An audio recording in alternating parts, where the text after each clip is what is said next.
Imagine being the most powerful man in the world, ruling over 65 million people and watching everything fall apart.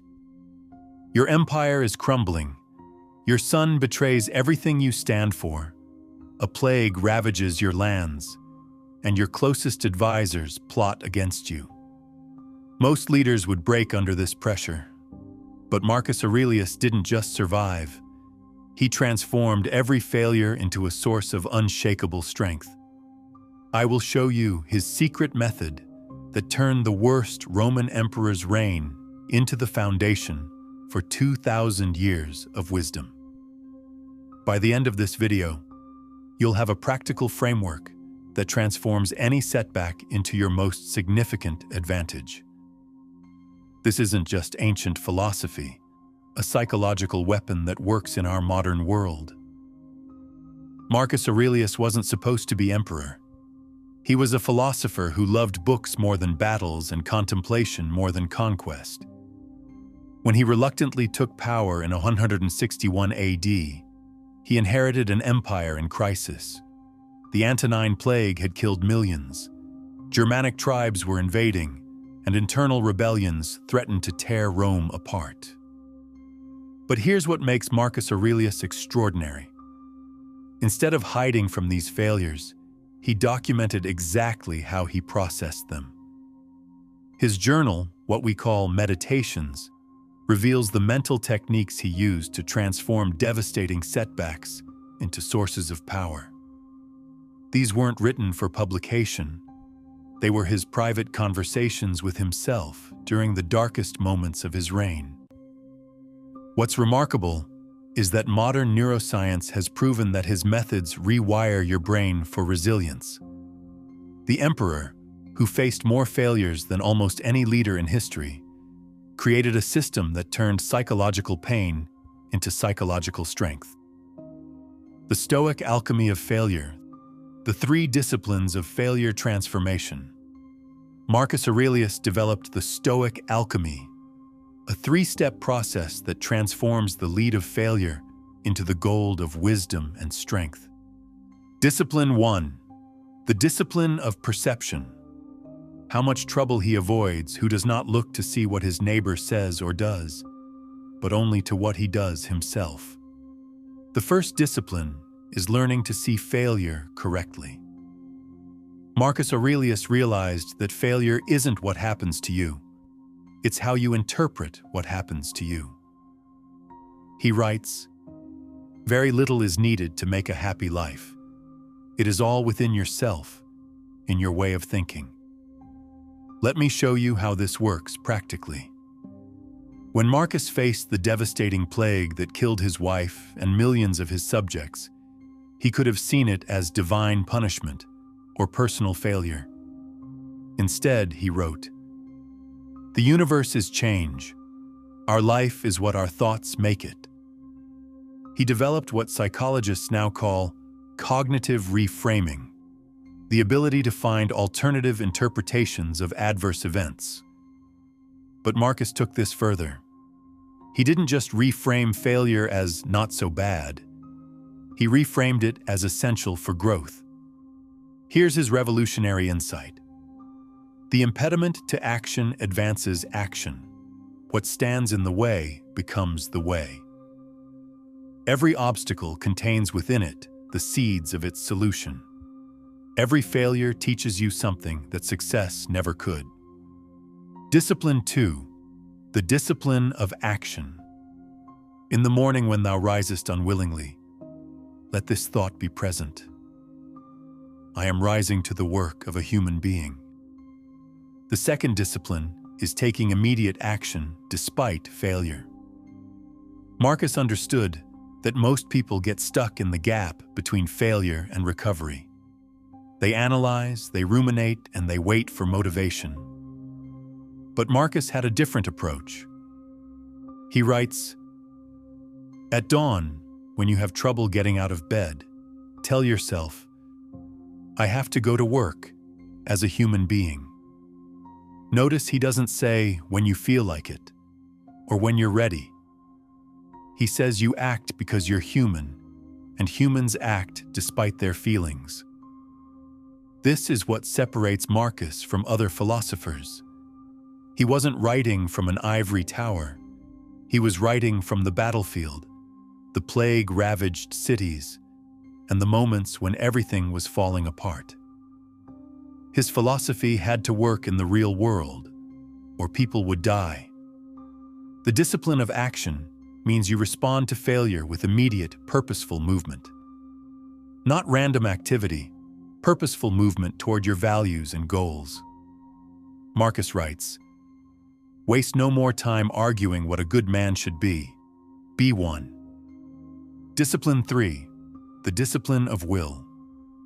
Accept the things to which fate binds you, and love the people with whom fate associates you. The third discipline is the hardest. Accepting what you cannot control while taking full responsibility for what you can. Marcus calls this loving your fate, not just accepting it, but embracing it as necessary for your development. This sounds impossible until you understand Marcus's more profound insight. He realized that resistance to reality is the source of all psychological suffering. When you fight against what has already happened, you waste energy that could be used to create what happens next. He writes, "Confine yourself to the present. The failure has already occurred. You cannot change it. But you can choose your response, which determines everything that follows." The reframing revolution. Now, let me show you how to apply these 3 disciplines to any failure you're facing. Step 1. The obstacle inventory. Take your current biggest failure or setback. Please write it down exactly as you've been thinking about it. Now ask Marcus's 3 questions. What does this failure teach me that success never could? What strength does this failure force me to develop? How does this failure redirect me towards something better? Marcus faced the ultimate failure. His son Commodus became everything Marcus opposed. Instead of seeing this as his failure as a father, Marcus reframed it as a lesson in the limits of control and the importance of focusing on his character rather than others' choices. Step 2. The action audit. Identify 3 actions you can take today that move you forward despite this failure. Not tomorrow, not when you feel better, today. Marcus writes, "The best revenge is not to be like your enemy. The best response to failure is not to be like failure, passive, defeated, stuck." Step 3. The acceptance advantage. This is where most people struggle. Accepting failure doesn't mean giving up. It means stopping the energy drain of fighting reality so you can channel that energy into creating a better future. Marcus faced military defeats, political betrayals, personal losses, and the collapse of everything he tried to build.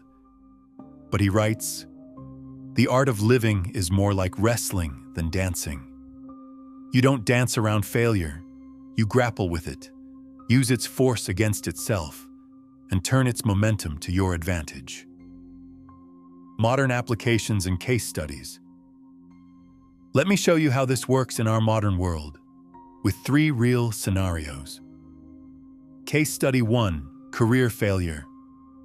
Sarah was fired from her dream job after a project she led failed spectacularly. Using Marcus's method, discipline of perception. Instead of seeing this as proof she wasn't good enough, she reframed it as data about what doesn't work and evidence that she was willing to take risks. Discipline of action. Within 24 hours, she contacted 3 contacts, updated her resume, and started a project demonstrating her skills. Discipline of will. She accepted that the firing happened and couldn't be changed, but saw it as redirection toward a better opportunity. Result, 6 months later, she landed a position that paid 40% more and aligned better with her values. Case study 2, relationship failure. Marcus writes, How much trouble he avoids who does not look to see what his neighbor says or does. When David's marriage ended after 15 years, he initially blamed himself entirely. Discipline of perception. He reframed the divorce not as his failure, but as evidence that he and his ex-wife had grown in different directions, which was healthy. Discipline of action. Instead of wallowing, he immediately focused on being the best co-parent possible and began working on his personal development. Discipline of will. He accepted that the marriage was over while taking full responsibility for his part, without taking responsibility for outcomes he couldn't control. Result: he developed a better relationship with his ex-wife, became a more present father, and eventually found a partnership that aligned with who he had become. Case Study 3. Health failure. When Jennifer was diagnosed with a chronic illness that ended her athletic career, she felt like her identity had been destroyed. Discipline of perception. She reframed this as an opportunity to discover who she was beyond her physical capabilities. Discipline of action. She began researching her condition and connecting with others with similar challenges. Discipline of will. She accepted the diagnosis while refusing to accept limitations on her ability to create meaning and value. Result: she became an advocate for others with her condition and built a coaching business helping people navigate major life transitions. The neuroscience behind Marcus's method. Modern brain research has proven that Marcus Aurelius was right about failure. When you reframe setbacks using his method, you rewire your neural pathways. The discipline of perception activates your prefrontal cortex, the part of your brain responsible for executive function and emotional regulation. Instead of being hijacked by your amygdala's fear response, you engage your higher-order thinking. The discipline of action creates what psychologists call behavioral activation, a movement that generates momentum and breaks the cycle of rumination and depression that often follows failure. The discipline of will develops what researchers call psychological flexibility, the ability to adapt your behavior to your values rather than your emotions. Marcus didn't know about neuroscience, but he discovered through experience what science has now proven. The brain that processes failure correctly becomes stronger, more resilient, and more capable of handling future challenges. Your 7-day failure transformation challenge. Here's how to implement Marcus's method starting today. Days 1 to 2, perception practice. Write down one current challenge each morning and practice reframing it using Marcus's 3 questions. What does this teach me? What strength does this develop? How does this redirect me? Days 3 to 4, action implementation. For each challenge, identify 3 specific actions you can take immediately. Focus on what you can control, not what you can't. Days 5 to 7, will development.